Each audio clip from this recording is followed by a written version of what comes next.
Hi everybody, and welcome to the final module of our class. This is recording on my brand new digital camcorder, so hopefully this one will turn out well. And I went back to the format in front of the fireplace, and I do have my timer over here to make sure that I don't go beyond 20 minutes, so let's get right at it. A few shout outs. One, Sarah, thank you for alerting me that a few links were not working. That happens once in a while. I check everything before class starts, but sometimes those links get changed around. So thank you for sending me an email and letting me get in right away and change those. Shelly, your UDL video example of the sugar and the soda, I thought that was an excellent video, excellent modeling, and it used student data, and that was very key because students had their unique data that then they were plugging into their graphs and things like that. And the point that well, first, both teachers were moving around, which was also really terrific to see. But the point of the discussion then of probably the administrators was, in time, some of these kids will look at this data and they'll be able to set up their own tables. So there'll be that gradual release through UDL where students, who everybody started out and then they were filling in parts of a table. Pretty soon they'll be filling out their own table. They'll just know how to set it up, or they'll know how to pick from different models what might work best. So I thought that was a great video. I really appreciate that you posted that. Katie, every child is a learner, yes. And how to prioritize activities, how true. So many things on everybody's plate, and what happens is nothing comes off.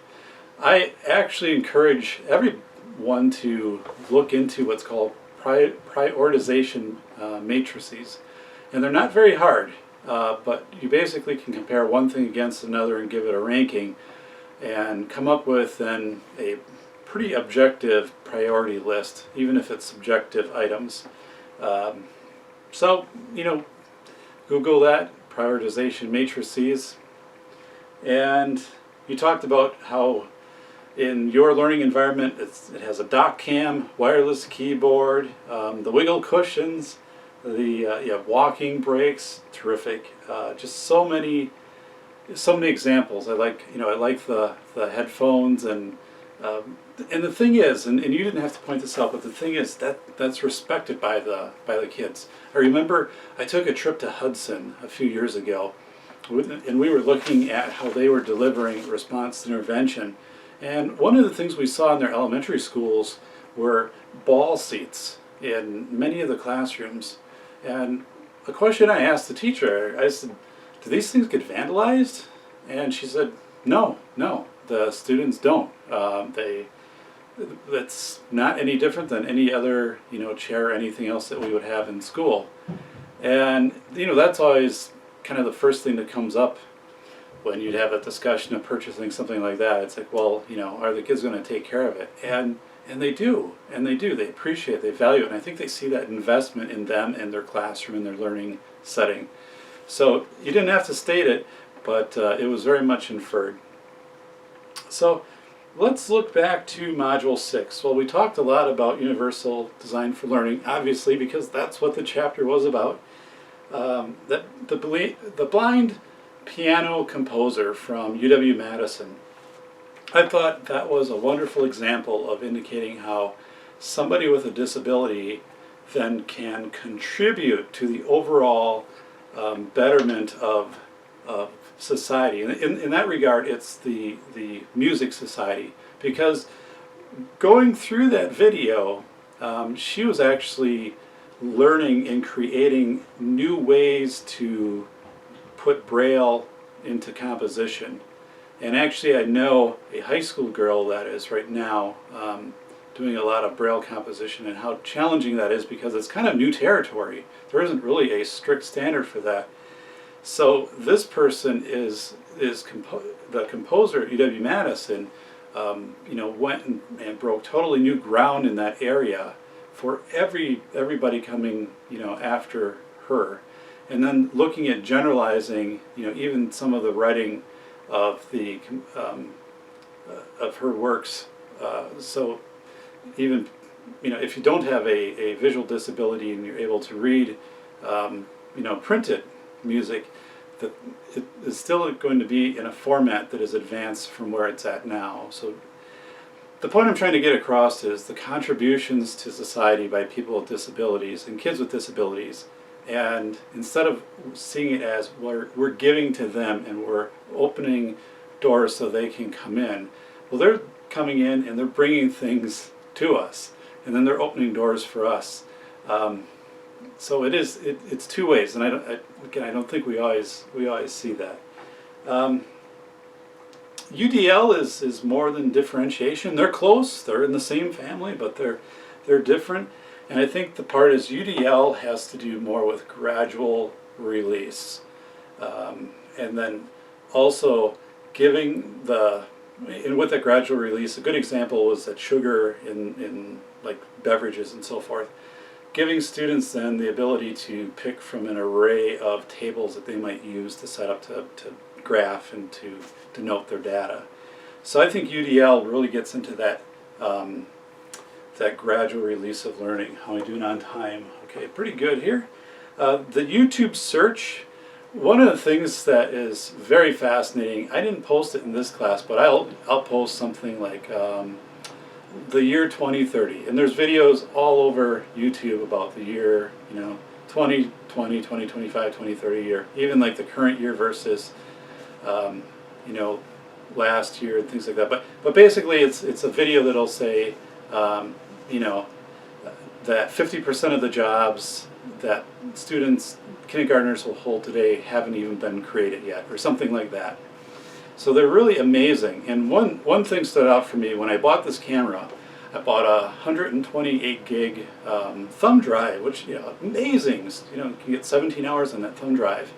And 10 years ago, what was cutting edge wasn't a 128 gig thumb drive.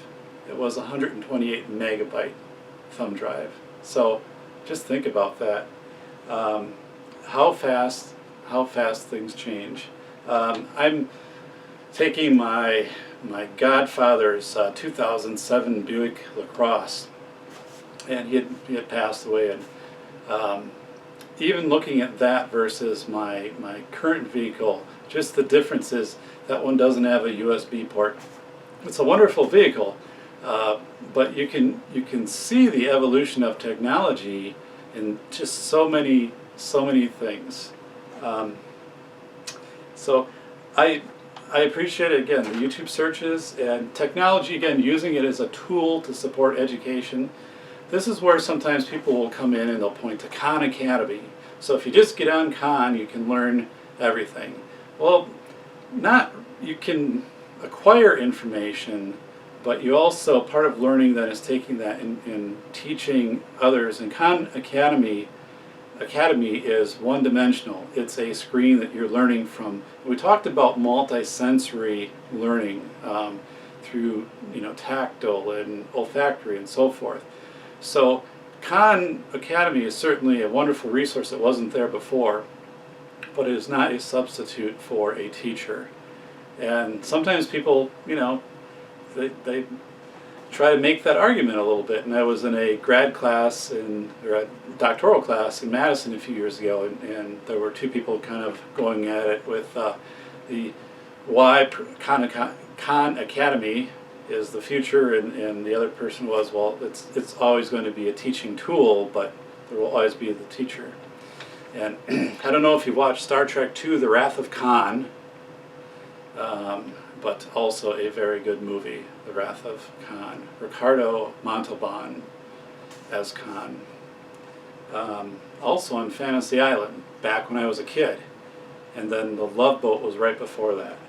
So let's look ahead to Module 7. I'm about halfway through. The Use Your Strengths video, I think it's Speak Inc., but Marcus Buckingham. You'll know when you go in and see it. Just a tremendous presenter, the energy. But what captured me about that video, and I've seen that video a number of times, and I wanted to bring it to this class, is I think we tend to, again, I'm generalizing, but there's this focus on having to bring up the weaknesses closer to where the strengths are. And an example is, a student comes home and they have a A in science, a B in language arts, a B in music, a D in math, and an A in exploratory.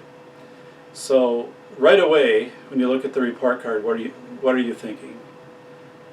You're not recognizing the A's and the B's. You're coming down and saying, we've got to get this D up. That's got to come up. Yes, that's true, but we also have to make sure that we don't bring that up while ignoring and putting fuel into the others so they continue to rise.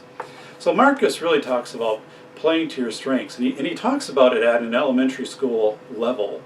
So the video is called Trombone Player Needed, and if you watch the whole video you'll understand why, but we need to make sure we do that with kids too. Now that's different than things like closing the gap between race and performance of students of different race and students who are white.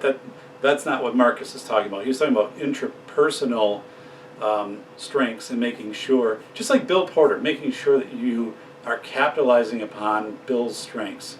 When you watch the video, Bill's very energetic, he's very determined, but it'd be very easy to assign an aid to Bill and to do a lot of things for Bill and enable Bill, and pretty soon the drive that's in Bill isn't there anymore because it's been worked out. Bill hasn't had to do those things such as carry his book bag from one class to another or to write out his assignments or something like that. But so it's providing that rigor. But anyway, Marcus Buckingham, play to your strengths, and using that as an inclusion model. Every student has strengths. Find it and take that, make sure that you're fueling those and not just the areas that are lower. And for all of us, some areas are always going to be lower. I mean, when I went through my dissertation at UW-Madison, and we're doing great on time, the reason I have an editor is I am not good at APA. I will admit it. It's not my strength. So that that was much better for me to hire an editor that does that and it loves doing that versus me going with book after book after book trying to learn it and surfing the internet and everything. When I'm not probably going to benefit and use it that much.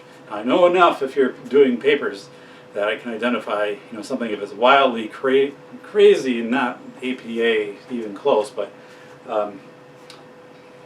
so the Bill Porter plan. Let me make sure I give enough time to that. That's your keys or your capstone assignment for this course. That's the big one. You'll have fun with it, and what you'll be doing is you'll be watching a video of Bill Porter.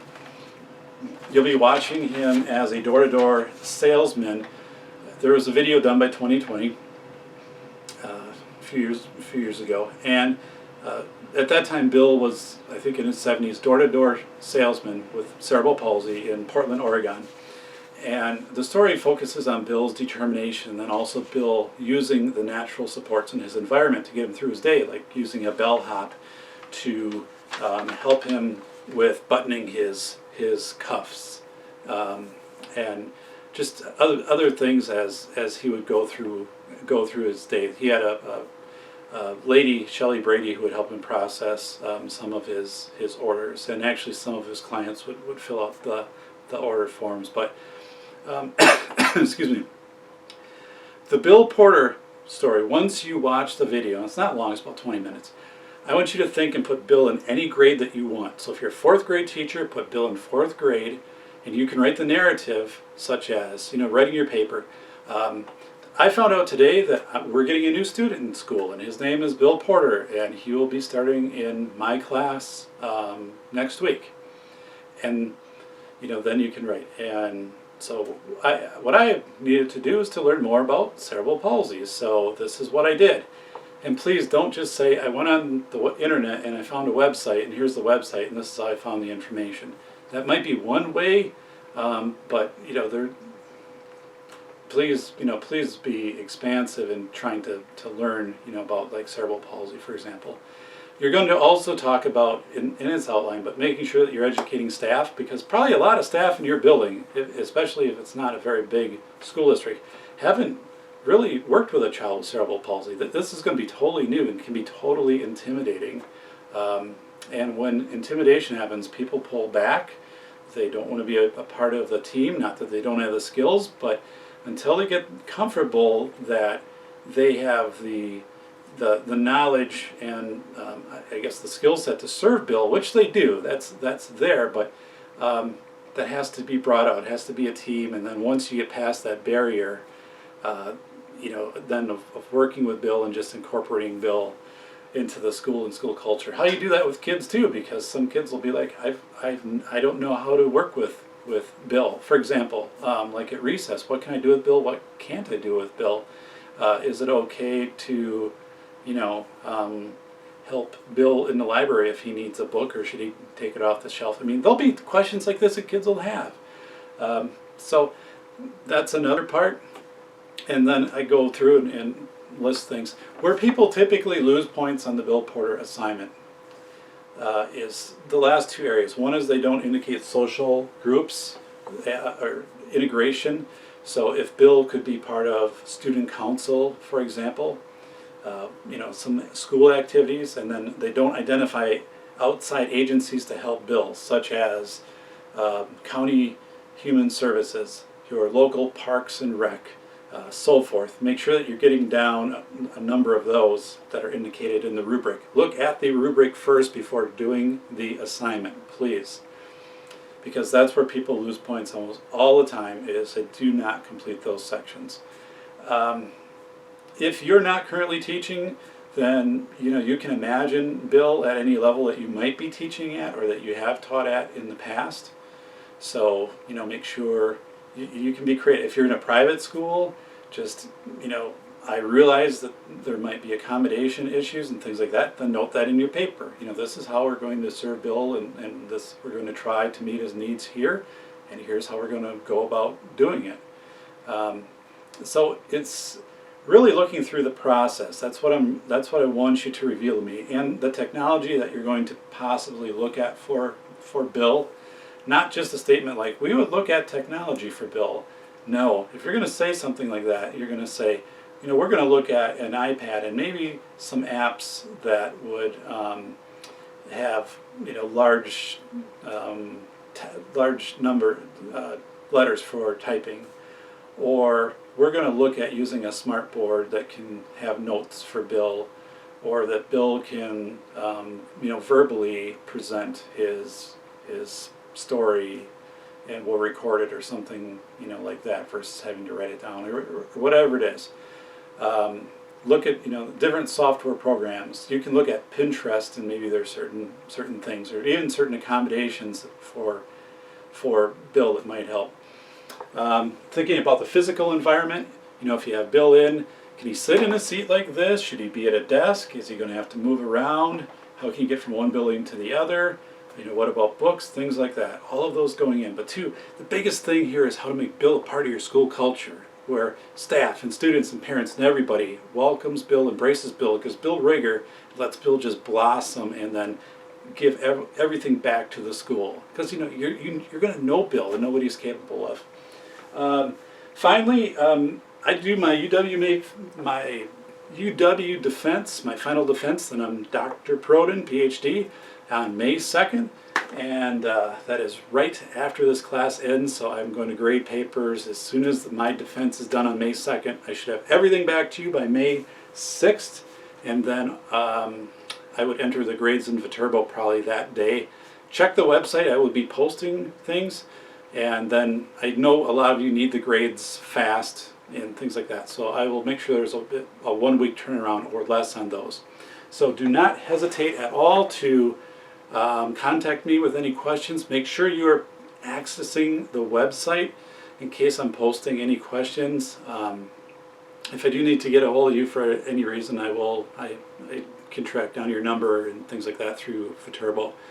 If you want to hand in your assignment early, go for it. There's no problem with doing that. So some students, they wrap the class up a little bit early. Module 7 is longer, but once you get done with your Bill Porter plan, you're pretty much done with the class. So I have greatly appreciated teaching this class, and I really feel like I've gotten to know you through this time that we've had together. It's been a privilege, and the warm weather is I had my sunroof open today. I'm getting rid of my Equinox in a couple of weeks, so it's my only sunroof I have. Yeah, you're going to be done with this. Hopefully, I know school's hectic, but enjoy some time outside and doing what you want to do, or getting some time out with family and friends. And I know I'm going to get out and get some biking in this weekend. So thank you again, and any questions, let me know. It's been a privilege to be your instructor for this class. Thank you.